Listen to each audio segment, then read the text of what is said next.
Eu tenho uns amigos aqui que vocês sabem como é, né? O pessoal me falou de um cenário, meu amigo, das universidades. Eu fiz meus cursos nas universidades sempre trabalhando.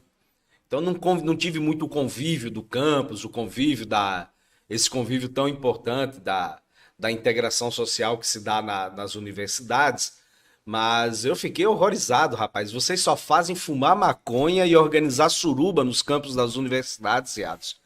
Rapaz, Ângelo, se a gente fuma maconha e faz suruba e ainda tem as universidades públicas como as melhores em pesquisa do mundo, as melhores universidades, o ranking de universidades melhores em pesquisa e desempenho no Brasil são as públicas e o pessoal ainda só faz fumar maconha e suruba é porque a galera consegue fazer muita coisa, porque eu não vejo essa relação assim. Eu acho que é uma visão que parte um pouco daquela conversa que a gente tinha, né? Do processo de precarização da universidade. A galera quer taxar ela de alguma forma, enfim, diminuir o seu papel, a sua importância, atacando com coisas que são muitas vezes menores, enfim, muitas vezes da relação privada das pessoas, do que elas fazem com sua vida e tal. Eu acho que isso é um problema. Agora, sim, tem um outro ponto desse argumento, é um argumento meio jocoso e tal, porque. Eu não vou dizer também que, por exemplo, o governo brasileiro, porque se encontrou 40 quilos de pasta base de cocaína, só faz cheirar pó o dia inteiro, né? Dentro de um avião da FAB. Mas há relatos de políticos que É, um quase foi eleito presidente aí, meu amigo. sim, sim. Eu só não vou chegar a essa ilação que a galera faz na universidade pública, né? Mas, enfim, que esses sujeitos estão lá na universidade, mas estão lá na política institucional, eles estão, não é à toa que um caso como esse, vez ou outro, de um avião, de um perrela, pousa em algum canto aí cheio de pasta base, ou vai para fora do Brasil com pasta base de cocaína e tal. Não chega, enfim, por mais que isso seja um fato, alguma coisa que está na realidade brasileira, não é necessário a gente medir a régua ali por baixo, né? Por esses sujeitos que participam disso, né?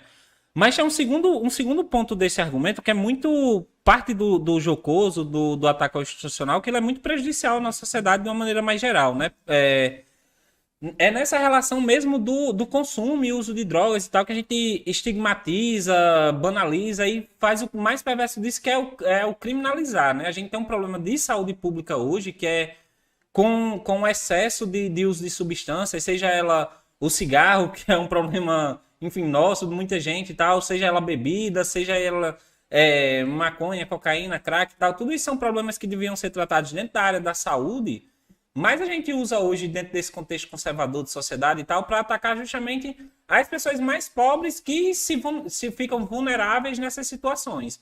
Quando enfim, um filho de uma pessoa que ocupa um cargo importante do Estado e tal, não sei o que tem problema de dependência química e tal, não sei o que, o pessoal toma logo como alguém, que coitado, precisa de ajuda, teve um desvio de caráter e tal, não sei o que. Quando é qualquer, e enfim, depende disso de a pessoa for pega com um cigarro de maconha ou com 1 quilo, dois e tal, sendo desse setor social, é sempre um jovem que foi pego com drogas. Quando é dentro da periferia, se a pessoa pega com um resto de alguma substância dessa, ou com um dos aparatos que usa para fazer isso e tal, é taxado logo de criminoso, traficante, vai preso, tem a vida desestruturada ali por causa disso e tal, começa a responder processo de alguma forma. É a forma, inclusive, que o Estado controla um pouco desses povos, dessas periferias e tal.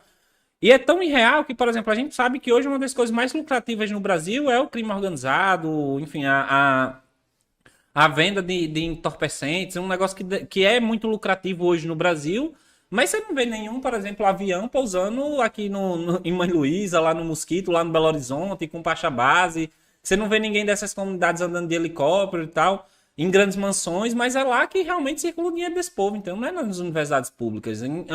Antes essas coisas fossem taxadas, regularizadas e tal, e fossem realmente parar nas universidades públicas, porque lá a gente está produzindo um conhecimento de excelência e tal.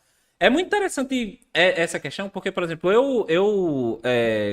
quando iniciei o curso, até a foto que saiu aí, eu tinha um cabelão e tal, barbona e tal, e sempre tinha esse estigma, assim, né, no visual, de que, enfim, era militante, maconheiro e tal, não sei o quê. Só que no mesmo período que eu fiz militância, estava na universidade, vivia na universidade, pensava em tudo ali, foi um período que durante o meu curso eu ganhei a premiação do melhor trabalho de pesquisa na minha área lá. E fumou um baseado para fazer essa pesquisa? Enfim, quando. Eu acho que assim, a juventude, um dos papéis dessa trajetória que a gente vive de juventude é de experimentação e conhecimento. Assim. Eu acho que você passa a experimentar a sociedade, as relações, enfim, sua sexualidade e tal, da forma que é preciso, inclusive substâncias e tudo, para entender e formar o seu caráter do o que é que não é para aquilo. Por exemplo, quando você é jovem, que você, como diz lá o Renato Russo no Legião Urbana, né, que você é jovem, começa a beber e tal. Você começa a beber aprendendo a partir daquele porre ali que passa mal e vomita alguém, ou não consegue nem chegar em casa às vezes e tal. Mas justamente para entender quais são seus limites, o que, é que são aquelas coisas ali com aquelas substâncias. E o período de experimentar isso é a juventude, né? Porque fica muito feio para um, sei lá, para um homem de 35, 40, 50 anos estar na mesma situação de porre dentro da universidade, na rua ou nos seus espaços que ele ocupa normalmente, né? Você falou aí de um homem de 35, quase 40 anos, está falando de mim. Não. Na minha época, a gente ia muito ali para a Rua Chile, Adson. Não sei para onde é que vocês vão agora, que eu não sou mais jovem. Mas, rapaz, eu já sujei muito aquelas. Já passei muito mal, já vomitei demais naquelas sarjetas ali da Rua Chile, tentando ser arrochado e tomar uns shots de pinga. Hoje a nossa juventude anda lá na Rua Chile, anda lá no Bar da Meladinha.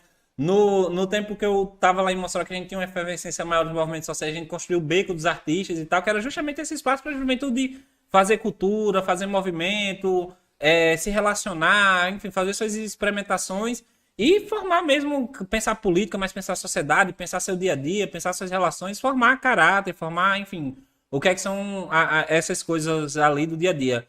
Como eu falei, né? Eu acho que, sei lá, nesses espaços, um baseado que aparece vez ou outra, enfim, alguém que aparece vez ou outra ali, naquele momento lazer e tal, mas que no trabalho consegue entregar tudo que tem para entregar, na sua vida educacional, na sua vida pessoal, profissional, ela tá dando conta ali do que é, independente da sua substância, né? Tem gente que, enfim, teve a vida muito mais destroçada por não saber se relacionar com álcool, às vezes. Tem gente que não consegue se relacionar em sociedade porque não consegue abandonar o vício do fumo e tudo, então... justamente a partir daquele momento ali que você vai entendendo o que é e o que não é, como que você tem relação com aquilo e tal. Eu acho que é a partir daí mesmo.